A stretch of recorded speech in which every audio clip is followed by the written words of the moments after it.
1 പത്രോസ് 5-ാം അധ്യായം 6-ാം വാക്യം. നിന്റെ ഉത്കണ്ഠകളെല്ലാം അവിടുത്തെ ഏൽപ്പിക്കുവിൻ, അവിടുന്ന് നിന്റെ കാര്യത്തിൽ ശ്രദ്ധാലുവാണ്.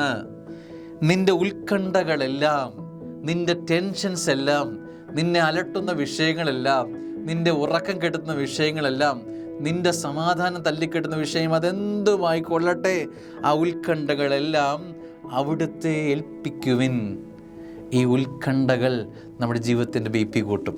നിന്റെ ശരീരത്തിൻ്റെ സന്തോഷം കളയും, നിന്റെ ഉന്മേഷം കളയും, നിന്റെ ഉറക്കം കളയും, നിന്റെ ജീവിതത്തിൻ്റെ അന്തരീക്ഷം തട്ടിക്കളയും. ഭവനത്തിന് സമാധാനം നഷ്ടപ്പെട്ടു പോകും, ഉണർവില്ലാത്ത നിരാശയിലേക്ക് നിന്നെ കൊണ്ടുപോകും. ഉത്കണ്ഠകൾ സ്വീകരിക്കാൻ കൈനീട്ടി നിൽക്കുന്ന കർത്താവ് നിൻ്റെ കൂടെ ഉണ്ടല്ലോ. നിന്റെ ഉത്കണ്ഠകളെല്ലാം അവിടുത്തെ ഏൽപ്പിക്കുവിൻ, അവിടുന്ന് നിങ്ങളുടെ കാര്യത്തിൽ അശ്രദ്ധമായിരിക്കുന്നു എന്നല്ല പറഞ്ഞത്, പിന്നെയോ ശ്രദ്ധാലുവാണെന്നാണ് പറഞ്ഞേ. ശ്രദ്ധാലുവാണ്. നിൻ്റെ കാര്യത്തിൽ കർത്താവിന് പ്രത്യേക താല്പര്യമുണ്ടെന്നേ.